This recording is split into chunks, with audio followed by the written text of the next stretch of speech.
Bonjour frères et sœurs camerounais, camerounaises, bonjour sœurs et frères camerounaises, camerounais, mes chers compatriotes. Donc je vais parler de quelques thèmes très importants. Donc ils sont en train de préparer le gré à gré, il faut que le peuple camerounais le sache. Ils sont en train de préparer le gré à gré au Cameroun. Ils préparent le gré à gré, le régime bien prépare le gré à gré pour ceux qui ne le comprennent pas. C'est la raison d'ailleurs pour laquelle ils sont en train de recruter massivement. C'est la raison pour laquelle ils sont en train de recruter massivement. Ils préparent le gré à gré. Ils recrutent massivement des soldats. Vous avez remarqué, ils ont décidé de recruter environ 25 000 soldats. 25 000 soldats dans l'armée camerounaise, alors que l'armée camerounaise, depuis les indépendances, est constituée, est constituée de maximum 50 000 soldats. Ils ont décidé de recruter 25 000 soldats en moins de 5 ans. Ça, ce sont les preuves qui montrent que le gré à gré est en cours. Voilà, ils préparent ce gré à gré. Ils sont en train de le préparer. Donc, profitez-en pour... Je vous fais voir un peu la beauté, un peu comment est-ce qu'on arrange. Nous sommes au niveau du Rhin, là, à Cologne. Vous voyez comment c'est beau. Voilà, comment est-ce que l'être humain travaille. Donc, on va continuer sur notre sujet. 25 000 soldats recrutés, c'est pour faire quoi? Le recrutement de 25 000 soldats, alors que l'armée camerounaise c'est une armée de 50 000 soldats, c'est pour faire quoi? Non seulement, ça démontre que des soldats meurent en masse dans le Nozo. Phil Marshall fait le travail. Les soldats de l'armée camerounaise meurent en masse dans le Nozo, mais le régime de Yaoundé passe le temps à faire croire aux familles de ces soldats que ces derniers ont déserté. Mais ce qui se cache véritablement derrière ce recrutement de 25 000 soldats, c'est en réalité préparer le gré à gré. Le régime de Yaoundé ne compte en aucun cas laisser le pouvoir. Jamais. C'est pour ça d'ailleurs que ce régime n'accepte en aucun cas une réforme consensuelle et effective du système électoral. C'est pour ça que le président élu du Cameroun, son excellence Kamto Maurice alias Sage, est le pire ennemi, l'ennemi juré de ce régime. Parce que le président élu du Cameroun, son excellence Kamto Maurice alias Sage, demande ce qu'il faut pour tous les Camerounais. La réforme consensuelle et effective du système électoral est l'unique chose dont nous avons besoin actuellement. Il faut un système électoral consensuel, juste et effectif. C'est ce qu'il nous faut. Mais le régime de Yaoundé n'a jamais été disposé à négocier, à discuter sur cela, nonobstant le fait que Elekam ait reconnu ses manquements. Vous comprenez que ce régime veut faire un passage en force. On recrute dans l'armée. Le régime de Yaoundé qui nous a habitués au concours dans certaines écoles ou bien au recrutement, qu'il a eu pour habitude de dire des recrutements régionaux parce qu'il parlait de l'équilibre régional dans le recrutement. Il a très souvent parlé de l'équilibre régional dans les recrutements. Mais la question que je pose est, y a-t-il équilibre régional dans les recrutements de l'armée camerounaise ou du BI? Parce que voilà un corps où il devait absolument y avoir équilibre régional. Dans un corps comme l'armée d'un pays, il y a nécessité d'équilibre régional parce que certains peuvent user de l'armée avec base tribale pour se maintenir à vie au pouvoir. Donc, chaque région doit être représentée de façon équilibrée. Et quand je parle de région, j'exagère parce que au Cameroun, les régions ont été divisées n'importe comment. On retrouve les Bassa au sud, au centre, on retrouve les Mbo un peu partout, bien je vais dire les Tika un peu partout. Donc, vous voyez que même pour repartir le Cameroun, il faut encore réfléchir. Parce qu'il faut que chaque peuple se retrouve dans notre armée. L'armée républicaine doit être composée de tous les peuples du Cameroun. Voilà là où on doit faire l'équilibre régional. Voilà là où on doit faire l'équilibre régional afin d'empêcher certains bandits de s'approprier le pouvoir. Afin d'empêcher certains, parce qu'on va voir, moi il y a des gens, des frères Boulou qui m'ont dit une fois que le pouvoir appartient au Boulou. Mais comment le pouvoir dans un pays constitué de plusieurs groupes ethniques, d'au moins une dizaine de groupes ethniques, peut appartenir à un groupe ethnique? Le pouvoir ne peut pas appartenir à un groupe ethnique. En aucun cas, le pouvoir dans un pays ne peut appartenir à un groupe ethnique. En aucun cas. le pouvoir dans ce pays, dans un pays ne peut appartenir à un groupe ethnique. Ça veut dire quoi déjà dans notre armée, les recrutements ne doivent pas se faire. Le ministre de la Défense ou celui qui joue le rôle de chef d'État ne doit pas recruter dans l'armée sans passer par l'Assemblée nationale. Il doit y avoir, c'est là où il doit y avoir l'équilibre régional. Ça veut dire que si on a 25 000, si on a 50 000 soldats, on doit diviser les 50 000 soldats en, ça veut dire, on doit les diviser dans tous les départements du Cameroun, ou bien dans toutes les régions, dans tous les... Ça doit être divisé, il doit y avoir équilibre. On appelle ça l'équilibre de la terreur. Ça veut dire que quelqu'un peut venir prendre le pouvoir et vouloir se baser sur le tribalisme, jouer sur la fibre ethnique, recruter des soldats, parce que c'est une milice tribale que le régime de Yaoundé a mis en place, recruter des soldats pour se maintenir au pouvoir. Et c'est cette même milice tribale-là. Parce que lorsqu'il parle de son recrutement de 25 000 soldats, c'est la milice tribale. Regardez ce qui se passe avec le BI. Ce sont nos frères Boulou qui se font tuer par Phil Marshall. Phil Marshall fait le bon travail parce qu'il faut le dire clairement. Au lieu de négocier avec Phil Marshall, ils envoient les soldats. Chaque jour, les soldats, après ça, on rencontre les soldats là ont déserté alors qu'ils se sont fait tuer. Le recrutement dans les BI, c'est un recrutement tribal. Or, on ne doit pas permettre l'émergence d'une milice tribale dans un pays quand on parle de l'armée nationale d'un pays. Ils ont souvent parlé d'équilibre régional, que pour entrer au CUS, équilibre régional. Mais curieusement, pour entrer à l'ENAM, il n'y a pas d'équilibre régional. Curieusement, pour entrer à l'EMIA, il n'y a pas d'équilibre régional. Pour entrer dans le BI, il n'y a pas d'équilibre régional. Pourquoi? Pourquoi est-ce que ceux qui sont recrutés dans le BI, en majorité, pourquoi est-ce que ceux qui sont recrutés dans cette armée en majorité sont d'origine bêtise, il faut le dire clairement. L'objectif aujourd'hui, c'est un gré à gré et la conservation du pouvoir par la force. Donc, compatriotes camerounais, il faut le dire clairement, la liberté se travaille, la liberté s'arrache. Je le redis, la liberté se travaille, la liberté s'arrache. Est-ce que vous comprenez ça? Lorsqu'on regarde l'histoire de l'Afrique du Sud, l'ANC a fait un travail remarquable. Mais ce n'est pas en un jour que l'ANC a libéré l'Afrique du Sud. Ce n'est pas en un jour que l'ANC a libéré l'Afrique du Sud.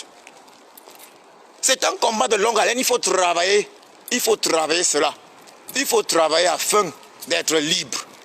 Il faut travailler cela, ce n'est pas en un jour. La liberté se travaille, la liberté s'arrache. Donc, mes chers compatriotes camerounaises et camerounais, ce n'est pas en un jour qu'on est libre, mais on travaille pour cela. On doit travailler pour être libre chaque jour. On doit travailler afin de pouvoir arracher notre liberté, afin de pouvoir libérer notre pays. Et il est urgent qu'on se réveille parce que le gré à gré est en préparation. Je viens de vous parler du recrutement que Betty Assomo est en train de vouloir effectuer. On parle de 25 000 soldats en 5 ans. Vous pensez que les 25 000 soldats là, c'est pour faire quoi? Alors que jusqu'ici, l'armée camerounaise était composée de 50 000 soldats. Maintenant, en moins de 5 ans, jusqu'en 2025, ils veulent recruter 25 000 soldats. Et ces 25 000 soldats-là, ce sont des soldats boulous, il faut le dire clairement. Ces 25 000 soldats, c'est exactement comme le BI. Le recrutement se fait comment dans ces régions-là? Comment est-ce qu'ils font le recrutement? C'est un recrutement tribal. C'est un recrutement tribal qu'ils font. Vous avez vu vraiment la police, comment d'autres chantaient Bangangele, le père de la police. Vous avez vu ça, non? Martin Bangangele, le père de la police. Oh. Vous avez vu? Ils sont en train de fabriquer une armée tribale. Or, je vous le redis, que ce soit dans l'armée, la police, ça c'est des corps où le recrutement, où l'équilibre régional doit absolument être respecté. C'est des corps où l'équilibre régional doit absolument être respecté parce que lorsque l'équilibre régional est respecté dans des pareils corps, il y a ce qu'on appelle l'équilibre de la terreur régionale. Personne ne peut venir prétendre dominer sur une autre ethnie. Or, nous formons un pays, il faut le dire, un pays composé de plusieurs ethnies. Et ces ethnies-là se sont retrouvées ensemble à cause du sommet de Berlin, du congrès de Berlin de 1884, ici en Allemagne. Parce que l'Afrique a été balkanisée en 1884 en Allemagne. Le congrès de Berlin, c'est ce qu'ils appellent en allemand Congo Conference. Parce qu'en allemand, Ici en Allemagne, on appelle le congrès de Berlin du Congo Conference. Donc nous nous sommes retrouvés ensemble. Et la seule chose qu'on puisse faire afin de vivre ensemble, c'est le fédéralisme. C'est instaurer le fédéralisme. Certains vont dire non, le fédéralisme peut être dangereux, mais non. Je rappelle à chacun ici, que le fédéralisme en Allemagne, les 16 États de l'Allemagne que vous voyez là, ce n'est pas le fait du hasard. L'Allemagne, sous Bismarck, a été, comme on appelle, une union de plusieurs royaumes. Comme on parle de ces 16 États, c'est 16 royaumes. C'est 16 royaumes qui se sont réunis. C'est pour ça que l'Allemagne a 16 États. Et chaque État a son gouvernement. Chaque État a son gouvernement. Chaque État part aux élections pour nommer son gouvernement. Le Parlement allemand est bicaméral. Il y a cette chambre-là, qui s'appelle le Bundesrat. Ce Bundesrat-là, c'est ce Bundesrat qui est constitué des représentants des membres des gouvernements de tous les 16 États. Et il y a le Bundestag. Le Bundestag maintenant, qui représente les représentants, on peut dire un peu de chaque département de l'Allemagne. C'est lui qui a maintenant les députés. Et c'est ainsi. D'ailleurs, que je vous le dise clairement, le fédéralisme en fait en lui-même est défini comme étant l'unité dans la diversité. Parce qu'on ne peut pas vivre dans un pays où on nous envoie un sous-préfet depuis Yaoundé, un sous-préfet bourou, il faut le dire clairement, qui vient à Bafoussam manquer de respect aux populations. Un sous-préfet qui ne comprend rien à la culture des populations. C'est inadmissible. On ne peut pas envoyer un sous-préfet boulou à Marois qui part là-bas manquer de respect aux populations. Avec le fédéralisme, on met un terme à ça. Avec le fédéralisme, c'est terminer l'existence des sous-préfets venus de Yaoundé. Il faut regarder comment les autres systèmes, les meilleurs systèmes dans ce monde fonctionnent. Le fédéralisme, c'est la seule solution pour nos pays. Moi, j'ai parlé du congrès de Berlin pour la simple raison que à Berlin, il y a eu balkanisation de l'Afrique. Ils ont décidé de cette balkanisation-là. On se retrouve là, par exemple, avec nos frères Betty et Kan, qui sont en Guinée équatoriale en même temps. Ils sont au Gabon. Ils sont partout. Ça veut dire que s'il n'y avait pas eu une balkanisation, n'importe comment, en réalité, il devait y avoir eu un pays dans la zone. Un pays écan. Il devait y avoir eu un pays écan qui devait les rassembler tous en fait. Il devait y avoir eu un pays qui devait les rassembler tous. Mais les frontières, nous les avons pas créées, nous les frontières. Les frontières sont venues d'ailleurs. Ce sont les Européens qui ont tracé nos frontières. Nous nous sommes donc retrouvés dans les mêmes pays. Il faut rappeler d'ailleurs que le peuple au Cameroun qui n'a pas de véritable frontière avec les pays étrangers, c'est les Bamileke. L'ouest du Cameroun n'a pas de frontière avec les pays étrangers, même s'il faut reconnaître que les mêmes Bamileke sont des anglophones qu'on retrouve au nord-ouest. Mais il faut le dire clairement, il y aurait pu y avoir un pays écan qui devait s'étendre jusqu'au Gabon, en Guinée équatoriale et partout là. Mais la colonisation, le congrès de Berlin qui a décidé de diviser n'importe comment l'Afrique, est venu nous mettre dans les problèmes dans lesquels nous sommes. Ça veut dire les royaumes qui avaient, les petits royaumes qui avaient, ont été détruits. Ils ont eu l'obligation de se retrouver avec d'autres pays, avec d'autres royaumes. Et après on prend un fils d'un royaume pour faire de lui le chef de tous ces royaumes-là. Parce que c'est ce qu'on a actuellement. Le tyran bien se comporte comme un despote, comme un roi. Il n'y a pas de démocratie. Donc il faut le dire clairement. Il n'y a que le fédéralisme pour nous sauver. Nous devons nous battre pour cela. Le fédéralisme au Cameroun. Et dit même le fédéralisme à 10 États, il va falloir revoir. Je prends tout l'exemple de la Suisse. La Suisse, la Confédération suisse qui en réalité est un État fédéral et l'un des meilleurs fédéralismes de ce monde. C'est un pays de 8 millions d'habitants avec 26 États. 8 millions d'habitants avec 26 États. Ils appellent les États en Suisse les cantons. Il existe bel et bien des sous-préfets en Suisse, mais ces sous-préfets-là ne sont pas des sous-préfets venus de Genève. C'est des sous-préfets qui viennent du gouvernement du canton. Il faut le dire clairement. Ça veut dire dans le fédéralisme, il n'y a pas de sous-préfet qui vient de l'État central. Puisque chaque État, en fin de compte, a son gouvernement. Chaque État a son gouvernement. Prenons l'exemple de l'Allemagne. Angela Merkel a pris des décisions par rapport au Covid-19. Mais Angela Merkel est obligée de parler. Donc la chancelière allemande est obligée de rassembler les 16 représentants des 16 États pour discuter avec eux que comment est-ce que telle décision qu'on prend peut être appliquée dans votre État. Vous comprenez ça? Le fédéralisme est la solution de tous les pays africains. Simplement parce que la division s'est faite. On a divisé, on a tracé nos frontières sans notre consentement. Moi j'ai pris juste l'exemple Ekan. Il se retrouve où? Au Gabon, en Guinée équatoriale, au Cameroun. Regardez, ils auraient pu avoir un pays. Ils auraient pu avoir un pays à eux.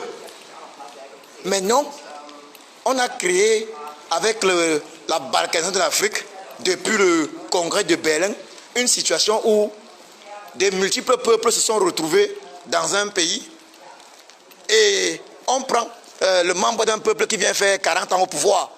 On prend l'enfant d'un peuple qui vient faire 40 ans au pouvoir, ça ne peut pas arranger les autres. Ça ne peut en aucun cas arranger les autres. Que l'enfant d'un peuple vienne faire et que les autres même se moquent des autres. Que non, le fils de tel autre peuple ne sera jamais un président. Alors que nous sommes en réalité, il faut le dire, nos pays africains, qu'on le veuille ou pas, nous sommes une fédération de plusieurs peuples. Presque tous les pays africains sont une fédération de plusieurs peuples.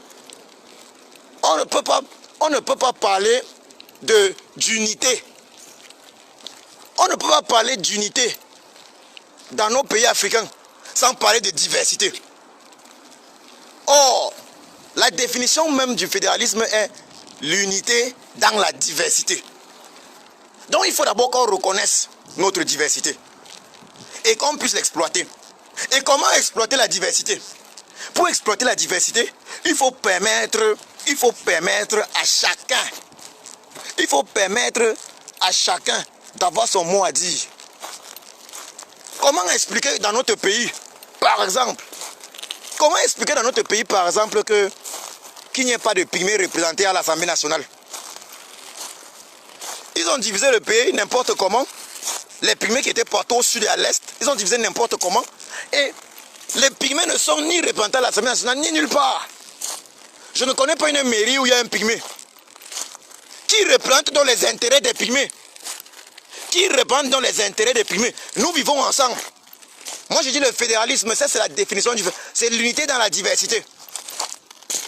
Nous sommes une fédération de peuples qui représente les pygmées. Mais non, on décide pour les pygmées chez nous au Cameroun. Nous décidons pour les pygmées. Avec ça, vous voulez que les gens soient contents comment? Nous décidons pour les pygmées. Est-ce normal? Voilà l'exemple des pygmées dans le sud et l'est du Cameroun. Ils ne sont représentés nulle part. Il n'y a pas de députés pygmées au Cameroun. Il n'y a pas de maire pygmée. Comment est-ce que nous on peut décider pour eux? Alors que ces pygmées-là même sont les véritables autochtones du Cameroun.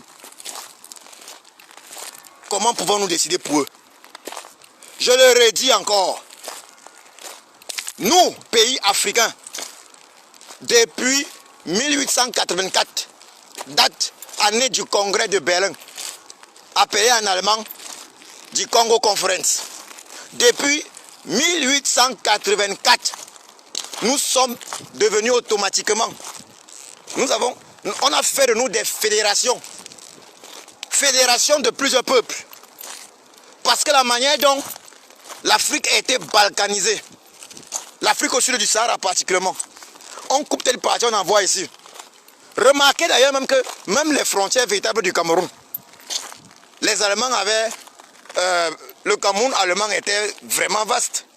Mais lorsque l'Allemagne quitte le Cameroun en 1916, voilà, parce que c'est en 1916 que l'Allemagne quitte le Cameroun, est chassée du Cameroun, elle est obligée de quitter.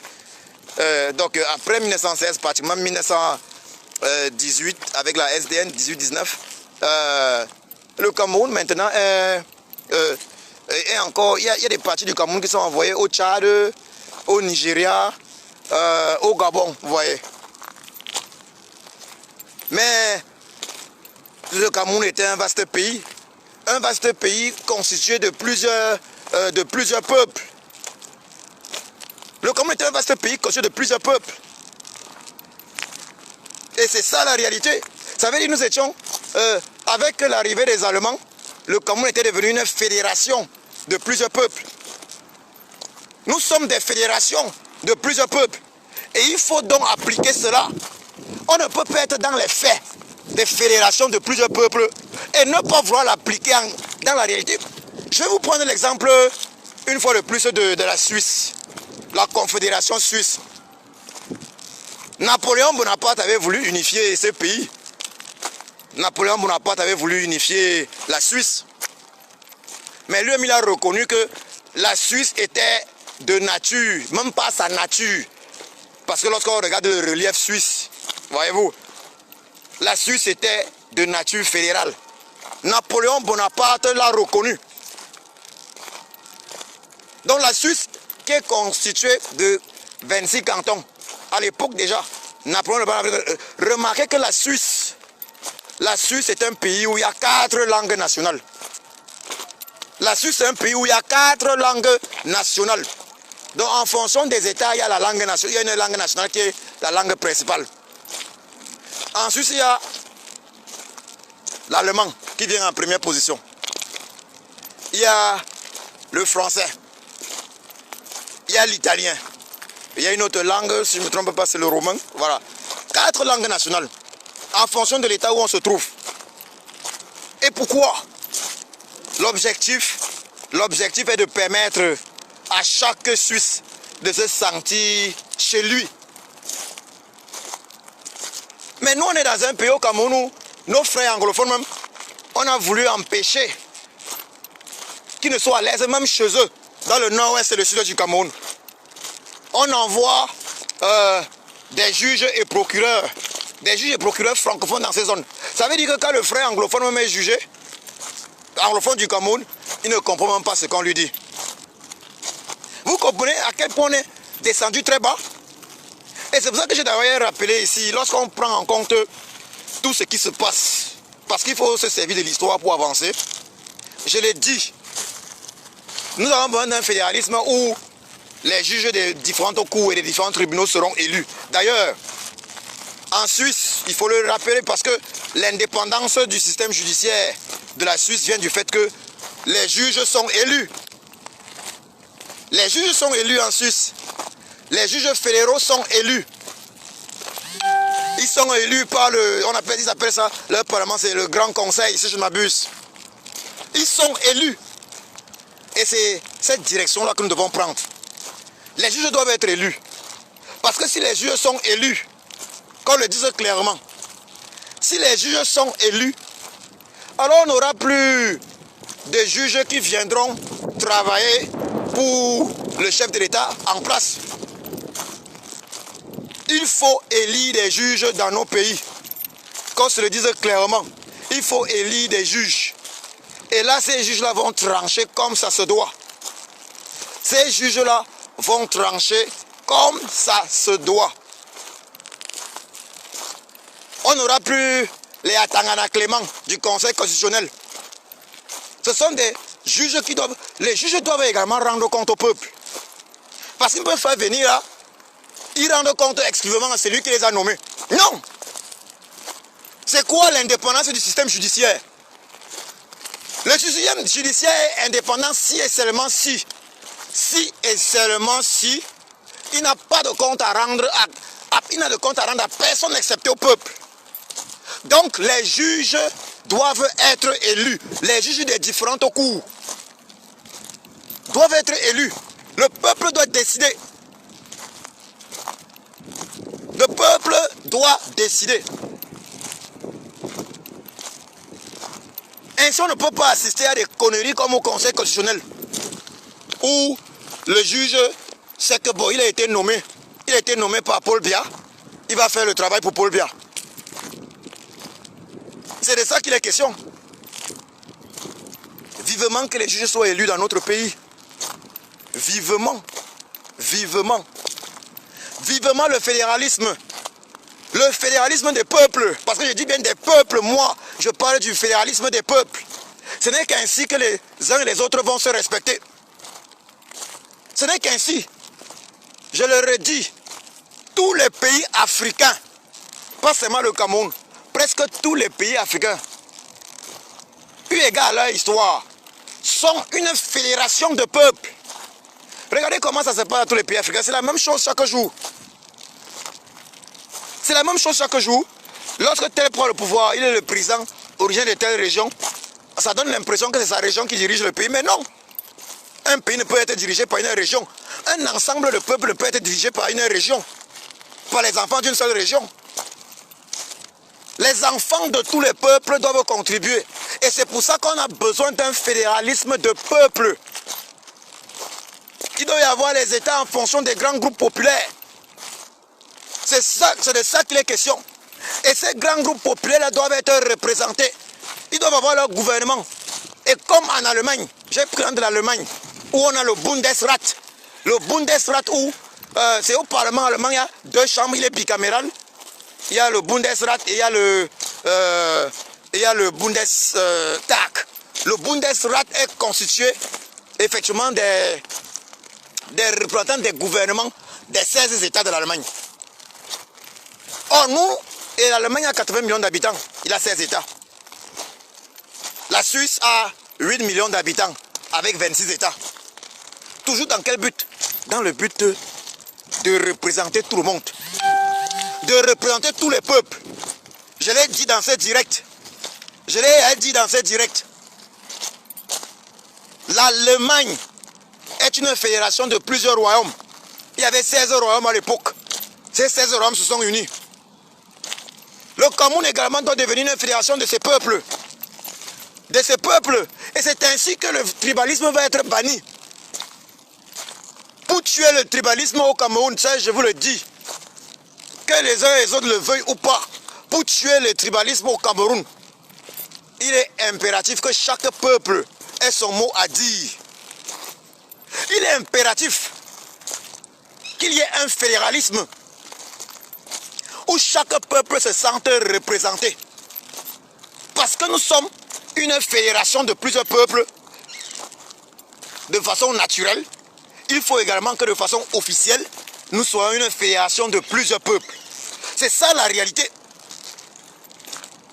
Je répète, chaque pays africain, depuis le congrès de Berlin, appelé en allemand Congo Conference, donc depuis la conférence de Berlin, appelée en allemand Congo Conference, depuis donc l'année 1884, les Européens ont décidé de faire de l'Afrique un ensemble de fédérations de peuples. En effet, pratiquement tous les pays africains sont une fédération de peuples. Citez-moi un pays africain où on ne retrouve pas des peuples qui sont de l'autre côté de la frontière, dans les pays voisins. Lorsqu'on va à Kousséri, lorsqu'on va au nord, à l'extrême nord du Cameroun, Kousséri, on se rend compte que nos frères comme de Kousséri ont des cousins, je parle de la même famille, hein, ils ont des cousins qui sont en Djamena, tchadiens. Parce qu'il faut traverser juste le pont là, le pont sur le Logon Chari, pour être de l'autre côté. Moi j'ai fait ce coin, j'ai même eu à faire usage des pirogues et tout. J'en ai profité pour m'approcher des hippopotames. Donc je vous le dis, lorsque vous êtes à Kousséri, par exemple, ils parlent la même langue de ce côté, vous retrouvez leurs frères de l'autre côté, en N'Djamena. N'Djamena qui est la capitale du Tchad, bien évidemment. Vous comprenez que ce sont des frères. Ça, c'est l'exemple de Kousseri à l'extrême nord du Cameroun. Lorsqu'on va au sud du Cameroun, mais on se rend compte que nos frères Betty, Boulou et Kang, si on veut dire, on les retrouve aussi où? On les retrouve au Gabon, on les retrouve en Guinée équatoriale. Ça veut dire que déjà même, si il n'y avait pas eu le congrès de Berlin, il devait avoir très probablement un État écan, tout simplement. Un État écan, tout simplement, qui devait avoir sa langue, une langue écan. Il devait avoir un pareil État. Mais maintenant, c'est trop tard. Il y a eu le congrès de Berlin. Maintenant, comment faire? Que faire afin de régler le problème du congrès de Berlin? Parce que le congrès de Berlin a posé un problème. Mais quelle est la solution à ce problème? Donc, le congrès de Berlin a fait des pays africains de façon naturelle des fédérations de peuples. Et c'est les pays africains où on retrouve bien évidemment un fils issu de l'un des peuples qui dirige pendant 50 ans de façon dictatoriale. Et il s'appuie sur son ennemi pour diriger. Donc on retrouve là des gouvernements tribaux, on retrouve là des gouvernements qui s'appuient sur l'ethnie, sur leur ennemi pour diriger. On retrouve là des armées tribales. Que faire pour régler ce problème? Il faut passer de l'étape de fédéralisme du peuple de façon naturelle à l'étape de fédéralisme des peuples de façon officielle. Donc, le Cameroun par exemple, nous qui sommes déjà une fédération de plusieurs peuples, nous devons identifier les peuples comme cela se doit et mettre sur pied un fédéralisme véritable de peuples officiels. Nous devons avoir comme en Allemagne notre Bundesrat. Le Bundesrat, l'une des chambres de notre Parlement,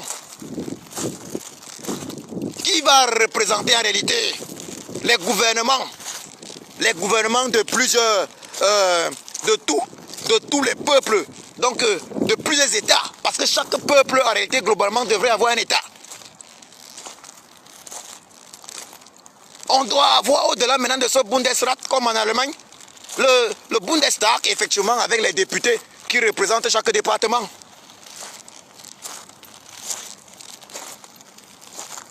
C'est de ça qu'il est question. Nous sommes une fédération de peuples et on doit aller vers là pour que chacun soit respecté. Afin de tuer totalement le tribalisme, il faut que chaque peuple se sente représenté. Regardez, on a une histoire, on dit que notre Parlement est bicaméral, qu'il y a le Sénat, il y a les deux, mais c'est des conneries. Les sénateurs représentent qui? Au juste. Aux États-Unis, dans le fédéralisme américain, chaque État, aux États-Unis, sur 50 États, chaque État a 2 sénateurs. 2 sénateurs. Donc les sénateurs représentent son État. Quand il vient au Parlement, quand on parle des lois et tout, il représente son État. Oui, le Parlement américain, le Congrès américain est bicaméral. Il y a les sénateurs d'un côté et il y a la Chambre des représentants. Voilà, donc il y a ceux qui sont maintenant un peu comme les départements ou les contis. Vous comprenez que c'est l'unique solution pour sauver notre pays. C'est l'unique solution pour sauver les pays africains. Le fédéralisme des peuples officiels, de façon officielle. Nos pays sont des fédérations de peuples. On ne peut pas parler de pays unis. Parler de pays totalement unis, sans parler de fédération, implique qu'on a comme intention de détruire la diversité. On a comme intention d'assimiler d'autres peuples. Mais on ne doit pas assimiler les pygmées. Est-ce qu'on doit assimiler les pygmées? Puisque je vous l'ai dit, les pygmées au Cameroun, ils sont déjà ils sont dispersés déjà dans 2 régions, l'Est et le Sud. Mais il n'y a aucun député pygmée. Est-ce normal? Aucun député pygmée, aucun maire pygmée. Les pygmées doivent avoir leur mot à dire. En Suisse, il y a des États qui sont très petits. En Suisse, ils ont ce qu'on appelle les demi-cantons. Ils ont ce qu'ils appellent les demi-cantons en Suisse. Ils ont les demi-cantons en Suisse. Je vous le dis encore. Nous sommes, de façon naturelle, une fédération de peuples. Nous sommes une fédération de peuples. Donc, on a pris plusieurs peuples, on les a mis dans un même pays. Pour que ça fonctionne, il faut le fédéralisme. Je m'en vais d'un autre côté. Je vais prendre l'exemple d'un autre pays qu'on appelle la Belgique. La Belgique également, il y a les Flamands, il y a les Wallons. Il y a même en Belgique les peuples germanophones. Mais une minorité. Il y a une minorité de peuples germanophones en Belgique. Remarquez qu'en Belgique également, c'est le fédéralisme qui finit par être appliqué. Ils travaillent sur le fédéralisme. Lorsqu'il y a plusieurs peuples dans un pays, on ne peut que travailler sur le fédéralisme. C'est avec ça que les peuples se font confiance. Que le respect devient mutuel. C'est intolérable que... Moi, quand je prends l'exemple du Cameroun, on regarde la liste des sous-préfets. 80% des sous-préfets sont boulous. C'est eux qui peuvent être décidés dans les autres régions. On a même vu il y a quelques temps, il y a quelques mois, un sous-préfet venir dans un village de l'ouest du Cameroun insulter toutes les populations. C'est intolérable. Et même pour envoyer un sous-préfet de Yaoundé dans une région, il faut que Yaoundé demande même au peuple l'autorisation. Est-ce que vous le voulez comme chef de terre? Mais je vous le dis une fois de plus, avec le fédéralisme, les sous-préfets ne viendront plus de Yaoundé. S'il y a même des sous-préfets, parce que en Suisse, par exemple, dans le fédéralisme, il y a des préfets, mais les préfets ne viennent pas de l'État central. Les préfets viennent de l'État fédéral, du canton. Et le préfet qui a un rôle plus même... il est plus là comme un peu un observateur. Il s'assure que les choses sont faites comme ça se doit en fait. Parce qu'il y a des communes. Dans un département, dans une préfecture, il y a des communes. Et ces communes-là qui se chargent des tâches de l'exécutif véritable. Et des communes, c'est qui les maires se font élire par le peuple également. Plus jamais ça. Nous devons dire non au préfet venu de Yaoundé, d'un État central. Nous sommes une fédération de peuples et nous ne pouvons pas fonctionner avec un État central unitaire très fort. Il y a un impératif de séparation véritable des pouvoirs. Et la séparation véritable des 3 pouvoirs suivants: exécutif, législatif, judiciaire, implique des élections des véritables représentants de ces pouvoirs. Il faut des élections transparentes pour les représentants du pouvoir exécutif. Des élections transparentes pour les représentants du pouvoir législatif. Et des élections transparentes, que je tiens à ce que ce soit clair. Il faut des élections transparentes pour les représentants du pouvoir judiciaire.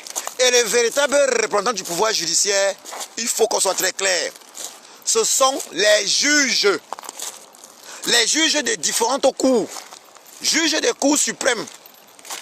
Juges de toutes les cours.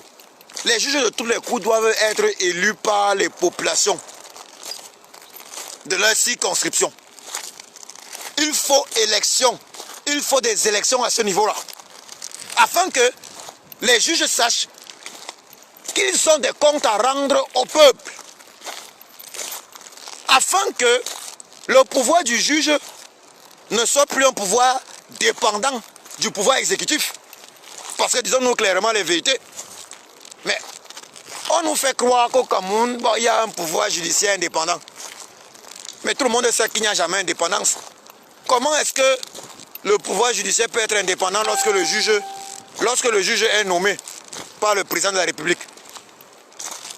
Comment est-ce que moi je peux te nommer et tu peux prendre une décision contre moi après? Est-ce que c'est possible? Je ne peux pas te nommer. On part après au tribunal. On a vu au Conseil constitutionnel. Les juges ont tous vu la réalité. 32 PV portés disparus. Mais ils ont choisi ceux qui les avaient nommés. D'ailleurs, même ces juges étaient les juges du RDPC. Parmi eux, certains étaient du RDPC. Ils ont choisi ceux qui les avaient nommés. Il faut qu'on soit très clair. La véritable séparation de ces trois pouvoirs viendra des élections. Des juges, ça veut dire pour le pouvoir judiciaire, les juges des différentes cours, dans leur circonscription, ils doivent être élus. Pour le pouvoir législatif, on devra élire, puisque le Parlement doit avoir 2 chambres dans un système fédéral. Une chambre pour représenter chaque État et une chambre pour représenter chaque État. Si on veut prendre comme aux États-Unis, avec des sénateurs, même en Suisse, par exemple, la chambre qui représente chaque État également. Certains États parlent aussi des sénateurs en Suisse. Mais en Allemagne, la chambre qui représente chaque État, c'est une chambre qui s'appelle le Bundestag, ou le Bundesrat, s'il vous plaît. Et cette chambre-là est constituée des représentants que les États envoient. Ça veut dire que les gouvernements des 16 États envoient. Donc il faut cette chambre-là, une chambre pour représenter chaque État. Il faut une chambre maintenant qui va représenter à peu près ce qu'on appelle les départements. Donc les députés, les départements de manière générale, c'est un certain nombre de populations. Lorsque vous avez tel nombre de populations, alors vous avez droit à tel nombre de députés. En fait, c'est un peu ça. Les députés, il y a un député en fonction du nombre de la population. On peut dire un député pour un député sur 100 000 personnes. Un député par 100 000 personnes. C'est un peu comme ça qu'on doit gérer les choses pareilles. Voilà à quoi devrait ressembler notre Parlement. Ils doivent être tous élus. Ils doivent être élus.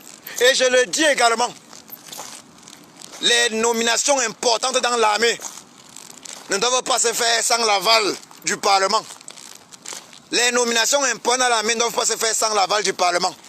Je le redis.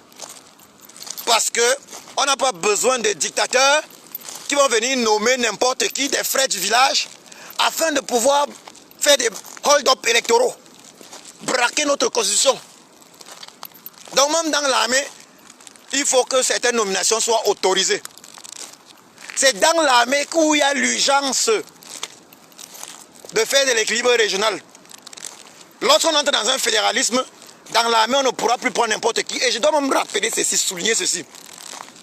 Si on avait un État fédéral au Cameroun, la gendarme qui a assassiné le compatriote camerounais à Bafoussam récemment ne serait plus en fonction. D'ailleurs, c'est une gendarme qui ne serait pas venue de Yaoundé. Puisque dans le fédéralisme, la police locale, la police de chaque État dispose de sa police. Dans le fédéralisme, chaque État dispose de la police. En Allemagne, chaque État a sa police. En Suisse, c'est la même chose. Chaque État a sa police, chaque canton. Aux États-Unis, c'est pratiquement la même chose. Ils ont ce qu'ils appellent un peu les comtés. Les comtés, là, tu vois, vous voyez. Un comté avec sa police. Tout. Donc, c'est un peu ça. Chaque État doit avoir sa police. Mais maintenant, il y a ce qu'on appelle la police suprême, qui est la police de l'État central. Mais cette police-là, elle a d'autres attributions. Comme par exemple, les affaires douanières, les enquêtes internationales, en fait, les trucs avec la frontière, les frontières du pays. En fait, cette police a d'autres attributions, en fait. Ici, en allemand, on appelle ça Bundespolizei. Du Bundespolizei. Elle a d'autres attributions. Mais chaque État doit avoir sa police. Ça veut dire qu'on ne va pas voir dans une ville, le Bundespolizei, ça veut dire la police de l'État de l'État central, se retrouver là en train de tirer, de faire des choses que la police même, de l'État même fédéral doit faire. Dans le fédéralisme, les États décident même de leur budget de fonctionnement. À chaque niveau, il y a ce qu'on appelle les impôts fédéraux. Vous savez, les impôts qui partent à l'État central. Il y a les impôts qui partent à l'État fédéré. L'État fédéré, ça, on appelle le Land. Ils disent qu'ils ont 16 Land, 16 Länder. Ils appellent ça le Land en Allemagne. En Suisse, le canton. Aux États-Unis, le State. Voilà. C'est un peu de ça qu'il est question. C'est une obligation. Nous devons cogiter, nous devons réfléchir. Quel est le système qui va faire en sorte qu'on n'ait plus de problèmes dans nos pays? Qui va faire en sorte qu'il n'y ait plus de guerre? Qui va faire en sorte que le tribalisme meure? Pour tuer le tribalisme, il faut que chaque Camerounais dans son pays, ou bien chaque Africain dans son pays, sente qu'il a son mot à dire. Quelle que soit son origine ethnique, quel que soit le peuple auquel il appartient. Tant qu'on sera dans des pays où certains individus pourront dire un Bamileke ne sera jamais président de la République sans être inquiété, sans être taxé de tribaliste, il y a problème. Il y a problème. Le fédéralisme est la seule solution. Parce que nous sommes déjà une fédération de peuples. Combien de peuples y a-t-il au Cameroun? Si on doit bien compter au Cameroun, il y a au moins une dizaine de peuples. C'est vrai qu'on parle d'une centaine d'ethnies, mais moi je regroupe en peuples. Je ne vais pas mettre l'ethnie, c'est les peuples, parce qu'il y a plusieurs ethnies, certes, mais ces ethnies-là, de manière globale, c'est un peuple, voyez-vous. Nous sommes déjà une fédération. Ces ethnies-là sont inclus dans des peuples. Ces ethnies-là sont inclus en fait dans des peuples, en fait.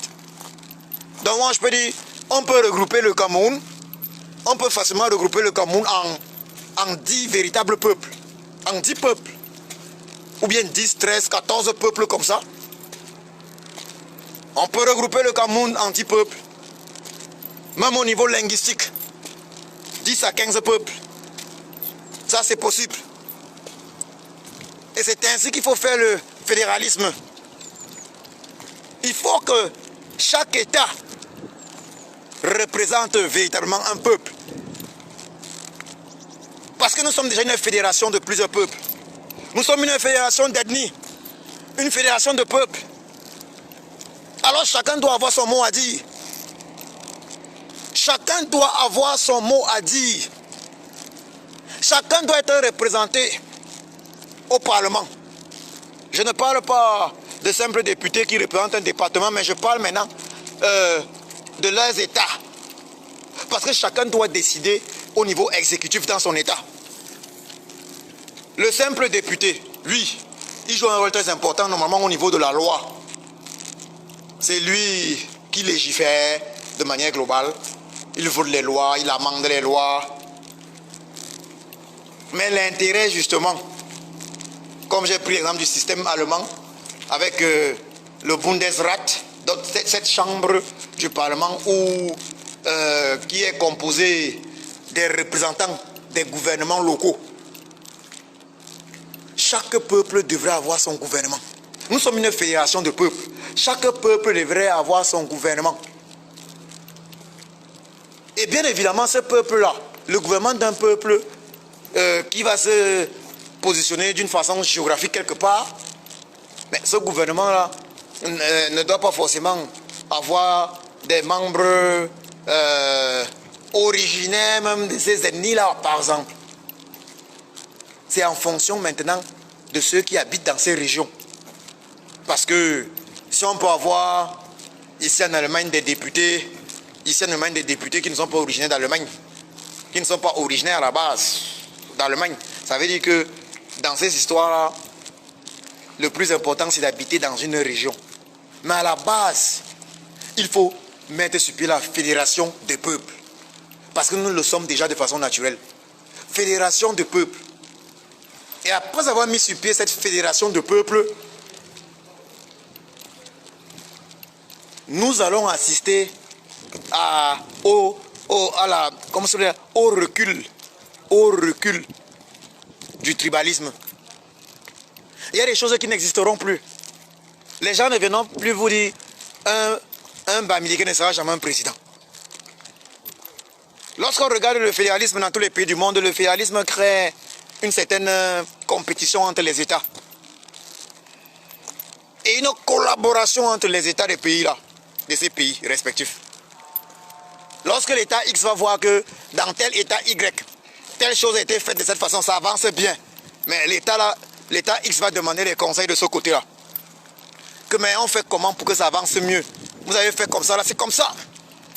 Dans le fédéralisme également, il y a ce qu'on appelle, ici en Allemagne par exemple, ils ont un truc qu'ils appellent ça solidarité de pacte. Solidarité de pacte. Le solidarité de pacte. Ils appellent ça le pacte de solidarité. Ça veut dire que les autres États doivent être solidaires des États qui sont en retrait. C'est aussi ça le fédéralisme. Vous avez 16 États. Par exemple, il y a des États de l'Europe de l'Est. Par exemple, les États de qu'est-ce que je veux dire? Les États de l'Allemagne de l'Est qui étaient entrés, bien évidemment, dans l'Allemagne de l'Ouest après la chute du mur de Berlin. Il a fallu activer le solidarité de pacte pour aider ces États-là. Faire progresser ces États-là. Vous comprenez ça? Il a fallu faire usage du solidarité de pacte pour faire progresser ces États. Donc c'est aussi ça le fédéralisme. Il y a des États qui sont en retrait. On sait que bon, ok, d'autres États ont plus d'argent. Il faut qu'il y ait une certaine somme d'argent qui parte dans cette direction-là. Parce qu'il faut également construire telle chose. Il faut ceci, il faut aménager. Il faut tirer ces États-là vers le haut. Ça, c'est également le fédéralisme. Chacun gère dans sa zone, mais chaque État gère dans sa zone pour ses intérêts. Mais il y a également le pacte de solidarité. Donc, il faut quand même qu'il y ait un certain montant qui soit mis à la disposition de l'État central pour soutenir les États qui ont besoin de soutien pour progresser. De solidarité de pacte. Comme ici en Allemagne, dans le pacte de solidarité est l'une des clés du fédéralisme. Parce qu'aucun État n'est abandonné.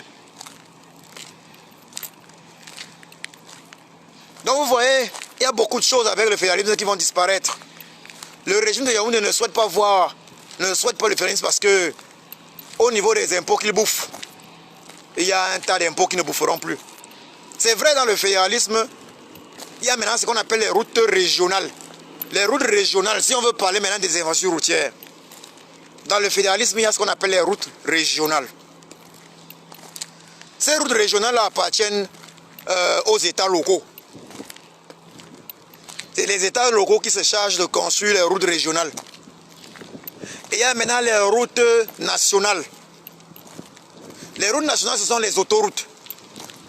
C'est l'État central qui se charge de construire la route nationale. Donc les autoroutes. Dans un fédéralisme au Cameroun, l'autoroute qui doit partir l'autoroute qui devra partir de Kiossi, dans le sud du Cameroun, à Kousseri. Donc moi je prends Kiossi, dans le sud du Cameroun, loin dans le sud du Cameroun, à la frontière avec le Gabon et la Guinée équatoriale, à Kousseri. Cette autoroute-là doit être construite par l'État central. Donc partir de Kiossi, en passant par Yaoundé, donc Kiossi, Ebolova, Yaoundé, et puis on continue, Gaoundéré.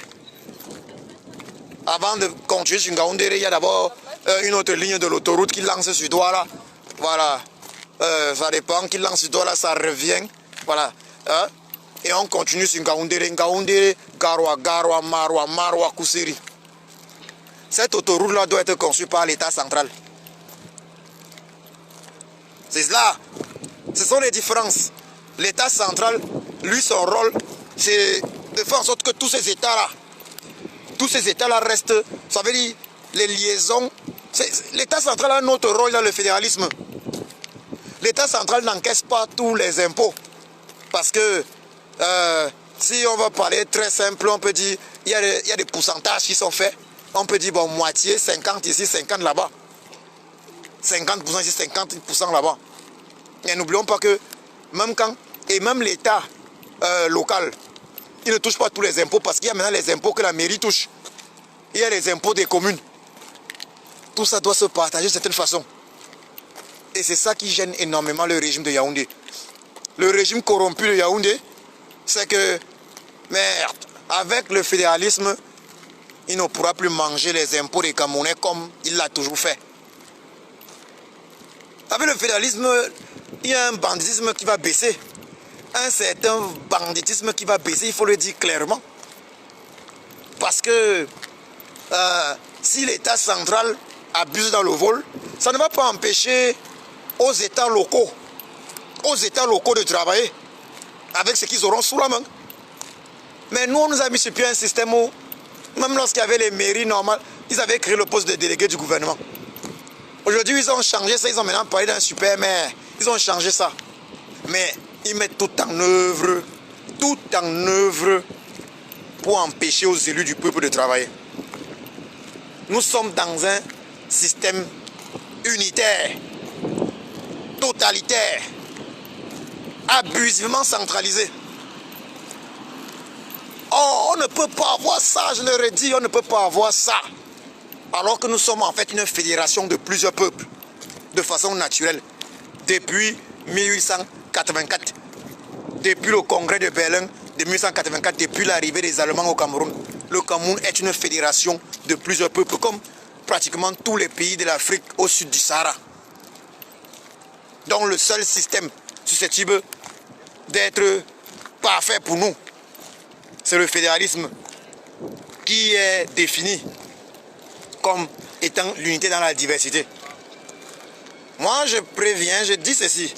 Ceux qui pensent qu'on peut avoir des pays en Afrique au sud du Sahara fonctionnant normalement sans tribalisme et sans fédéralisme, je leur dis, ils se trompent.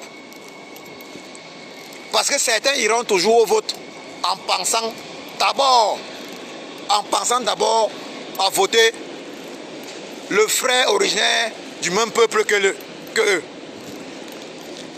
Par contre, imaginez-vous qu'on ait vraiment une république fédérale au Cameroun. De façon officielle, une fédération des peuples camerounais. Et ces peuples-là ayant leur gouvernement respectif. Vous allez voir que les uns et les autres vont remarquer que bon, l'état du peuple tel travaille bien. L'état du peuple Y travaille bien. L'état du peuple Z peut-être n'a pas bien travaillé.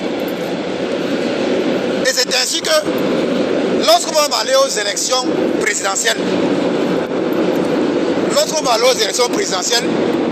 le président d'un État qui a bien travaillé, le président d'un État qui a toujours bien travaillé pourra facilement se présenter et être apprécié par tous. Vous comprenez ça?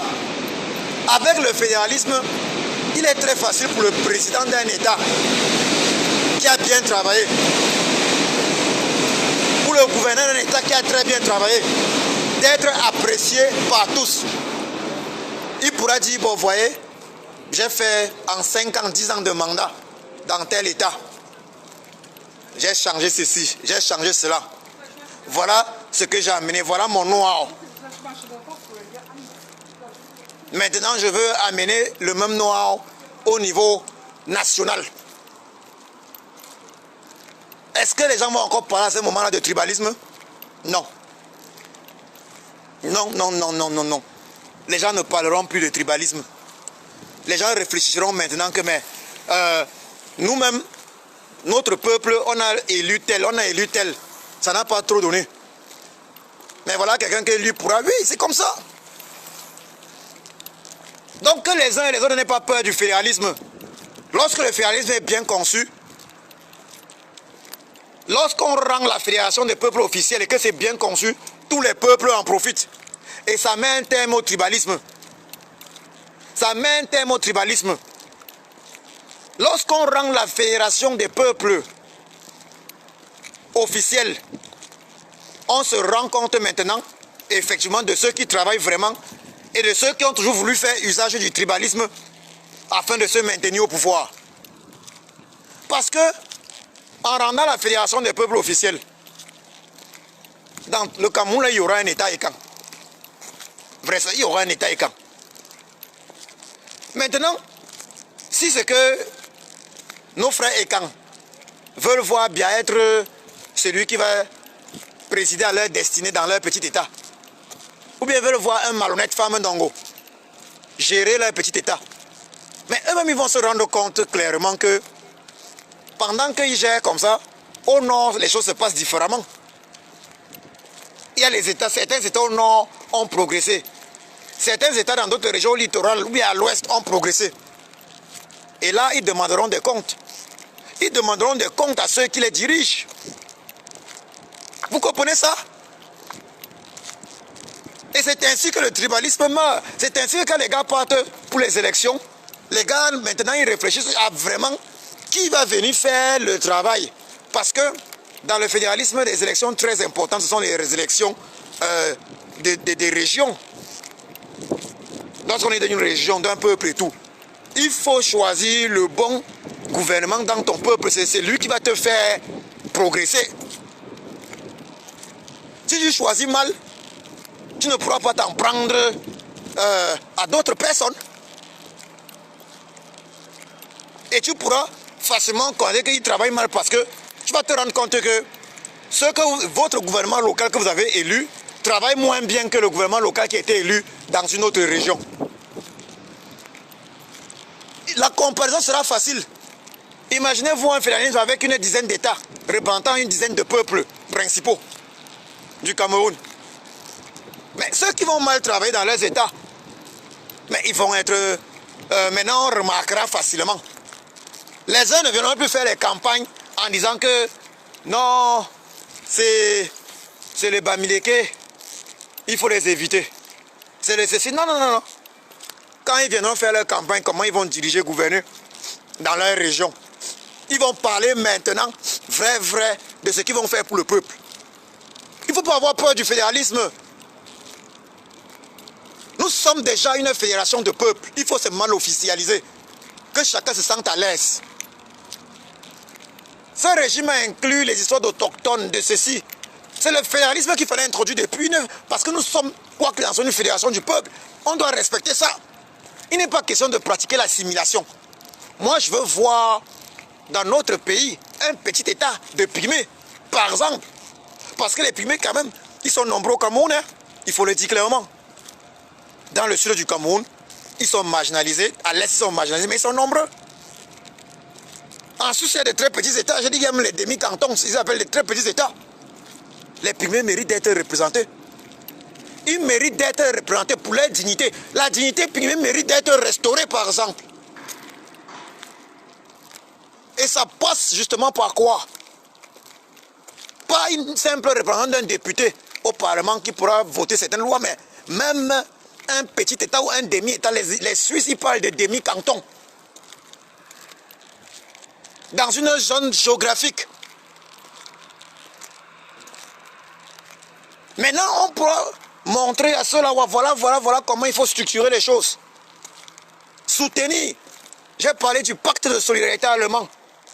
Ici. De solidarité de pacte. Qui permet à tous les États de soutenir ceux qui sont en retrait. Afin d'amener, de tirer tous les États vers le haut. C'est la solution. C'est la solution. Nous sommes automatiquement, depuis 1884, une fédération de peuples.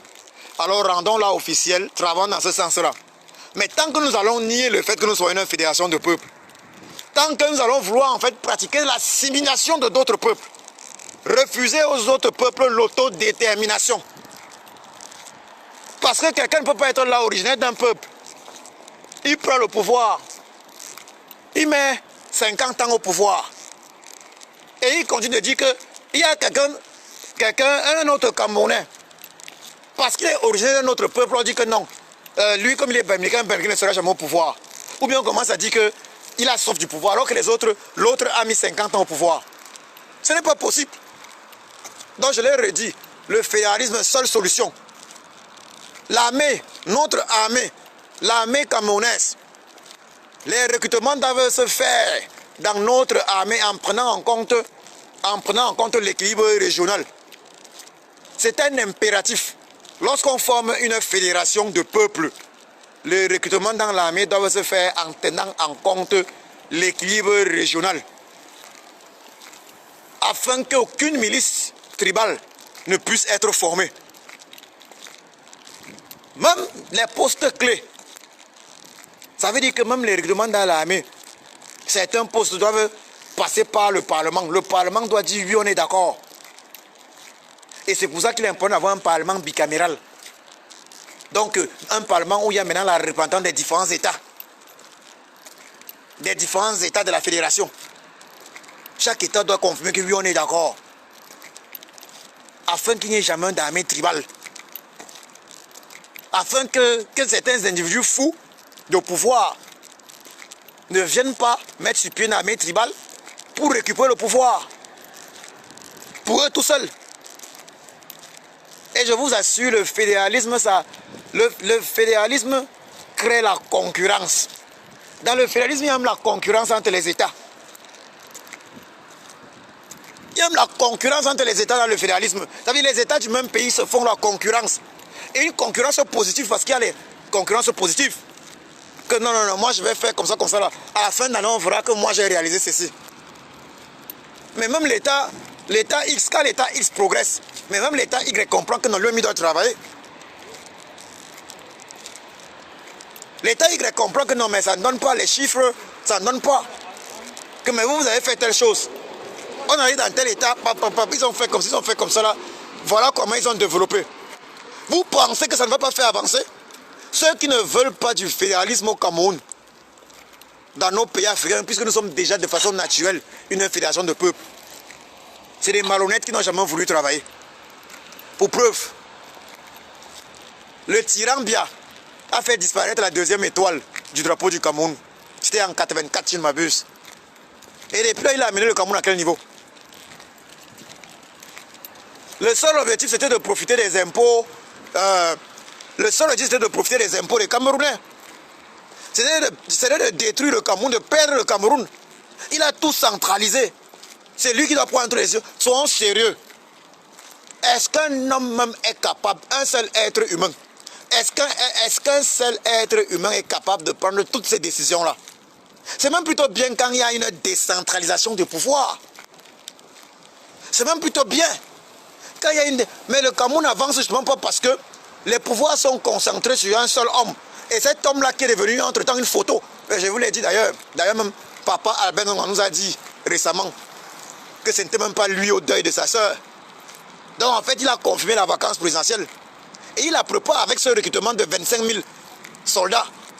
Oui, parce que c'est une milice. 25 000 soldats de l'armée camerounaise, des soldats qui vont être majoritairement boulous. L'objectif, c'est de prendre le pouvoir par la force. Au moins, ça veut dire au plus tard, après 2025. Au plus tard, parce qu'ils préparent l'annonce de la vacance présidentielle. Mais ils ne savent pas encore, parce qu'entre eux, ils ne se sont pas encore décidés entre eux. Qui prendra le pouvoir après le tyran Bia? Mais au plus tard, en 2025, ça sera annoncé. Et c'est pour ça qu'ils sont en train de recruter. C'est une armée bourrou qui sont en train de former. On vous parle de 25 000 soldats. Camerounaises, Camerounais, réveillez-vous. Réveillez-vous. Il y a toutes les solutions. Le président élu nous a parlé effectivement de la réforme au conseil du système électoral. Parce qu'avec des vraies élections, la vérité sortira des urnes. Avec des vraies élections, la vérité sortira des urnes. Il faut un dialogue entre les Camerounais. Il faut qu'on mette sur pied le fédéralisme. Déjà avec nos frères anglophones. Avec tout ce qu'on a réalisé là-bas. Tout ce qu'on a tué là-bas. Plus jamais on ne peut parler d'un État unitaire avec eux. Il faut le fédéralisme. Ils ont besoin d'une forme d'autonomie. Et le fédéralisme donne cette forme d'autonomie. Le fédéralisme donne cette forme d'autonomie. Il faut le dire clairement. Sans le fédéralisme, je dis zéro. Ceux qui ne veulent pas le fédéralisme là, ils n'ont aucune bonne intention pour notre pays.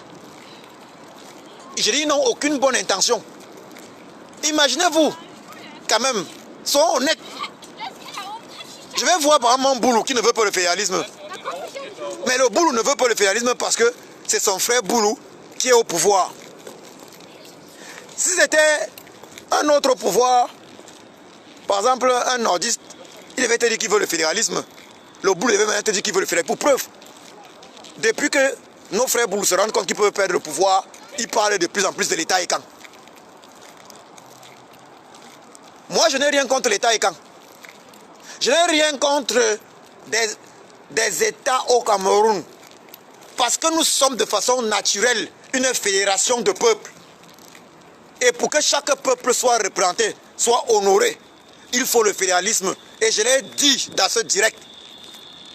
Le fédéralisme est défini comme l'unité dans la diversité. Le fédéralisme rassemble plusieurs États. Il rassemble plusieurs États. Et c'est ça le rôle des deux chambres. Quand tu regardes le Cameroun, tu peux te rendre compte, on a le Sénat. Le Sénat au Cameroun, c'est à quoi? Quand on parle de parlement bicaméral, que ce soit aux États-Unis, que ce soit en Suisse, que ce soit ici en Allemagne, il y a une chambre où, ici en Allemagne, il y a ce qu'on appelle le Bundesrat. Cette chambre-là, le Parlement, c'est cette chambre-là qui représente les gouvernements de 16 États qui forment l'Allemagne, l'État fédéral d'Allemagne. Et il y a maintenant une chambre Bundestag qui représente les députés normaux. Donc soit, parce que parfois on va dire un député par département ou bien par nombre d'habitants dans une zone. Tous les pays normaux ont compris ça. C'est le fédéralisme qui peut nous sauver. On a besoin d'organiser des vraies élections chez nous, transparentes. Donc il faut la réforme consensuelle du système électoral. Mais c'est insuffisant tant qu'on n'introduit pas de fédéralisme. Parce qu'il faut que chaque Camerounais se sente à l'aise. Moi, je milite pour la création d'un État pygmée au Cameroun. Et cet État pygmée-là, c'est un État qui se trouve dans la zone de l'Est et du sud du Cameroun. Ensuite, ils ont ce qu'ils appellent des demi-cantons. Ça veut dire qu'ils se rendent compte que l'État est trop petit, avec moins de trucs. On parle de demi-cantons, demi-État. Mais le plus important, c'est que tout le monde soit représenté. Et je l'ai redit dans ce direct. En Suisse, la Confédération suisse est un pays avec 4 langues nationales. Ça veut dire que nous, au Cameroun, puisque nous sommes une fédération de peuples, au-delà de l'anglais et du français, en fonction de toutes les langues que nous avons dans notre pays, on peut choisir plusieurs langues dans les différents États nationaux. Par exemple, dans les zones du Nozo, nord-ouest, sud-ouest, l'anglais viendra en première position, le français en deuxième position. Et maintenant, il y a des langues locales. Ils pourront choisir une langue locale pour faire d'elle la deuxième ou la troisième langue nationale dans leur coin. C'est comme ça que ça se passe. En réalisant le fédéralisme de cette façon, excusez, en réalisant le fédéralisme de cette façon, nous allons même d'ailleurs sauver notre culture. Nous allons sauver notre culture parce que pour que nos langues nationales soient exploitées, nos langues, quand je parle de nos langues nationales, ça veut dire nos langues locales, nos langues maternelles. Il faut plusieurs États et que dans ces États respectifs-là, il y ait une langue maternelle officielle qui soit enseignée dans les écoles de cet État-là. C'est à ça que sert le fédéralisme. Ça veut dire même au niveau de nos langues maternelles, nous sommes gagnants dans le fédéralisme parce que chaque État, si on a par exemple 13 États, ça nous fera 13 langues maternelles du Cameroun peut-être. 13 langues maternelles du Cameroun. Et prenons l'exemple, je vais prendre le grand nord du Cameroun. Mais le grand nord du Cameroun n'est pas uniforme. Certains pensent que non, les musulmans sont majoritaires totalement là-bas, mais non. Ça peut être même du 50-50. Dans le Grand Nord du Cameroun, il y a des chrétiens qui sont nombreux. Et il faut respecter tous ces peuples. Ça veut dire même dans le fédéralisme, il faudra prendre en compte tout ça. Est-ce qu'ils ont les mêmes langues? Non. C'est vrai que dans le nord du Cameroun, le Grand Nord, il y a la langue Fulbe qui est parlée un peu de partout, mais maintenant, les uns et les autres ont leur langue locale. Et il faut prendre tout ça en compte. En mettant sur pied, vraiment, de façon officielle, notre fédération des peuples camerounais. Parce que c'est de ça qu'il est question. Notre fédération doit être la fédération des peuples camerounais. Nous allons rehausser la culture camerounaise. Parce que dans chaque État, la culture camerounaise sera rehaussée.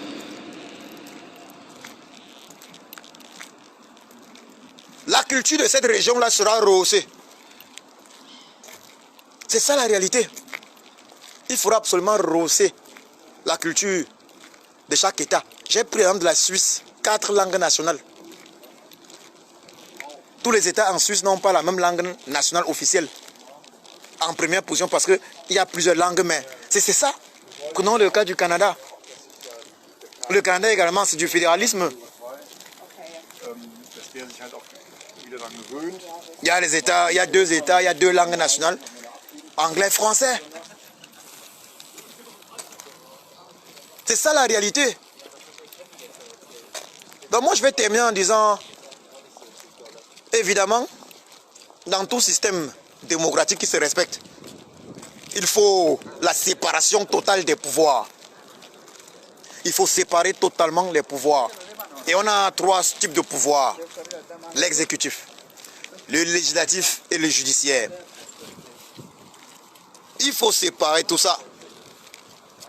Ça veut dire qu'on ne peut pas se retrouver dans une situation où les juges sont nommés par le chef de l'exécutif.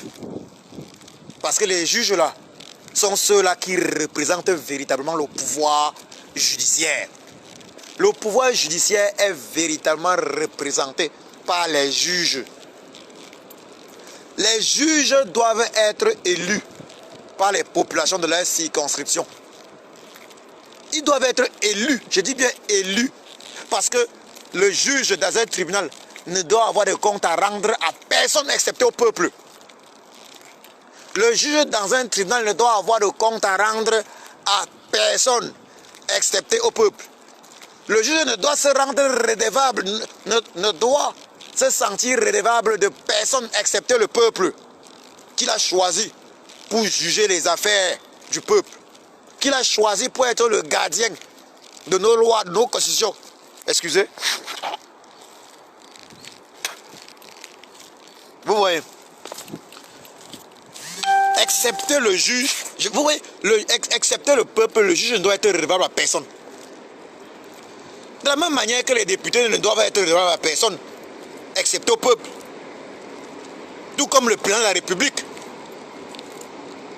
Chacun dans ces 3 pouvoirs, les juges, ça veut dire judiciaire, donc les juges, ils doivent tirer leur pouvoir du peuple. Les députés, évidemment, ils doivent tirer leur pouvoir du peuple. Et je parlais encore de qui? Voilà, mais évidemment le président de la République. C'est de ça qu'il est question. Je vous remercie de m'avoir suivi. Je vous remercie. Donc, Passi Yochou, merci. Une bonne journée à toi. Voilà. Donc, une bonne journée à tous. Merci. Bye bye. Ciao.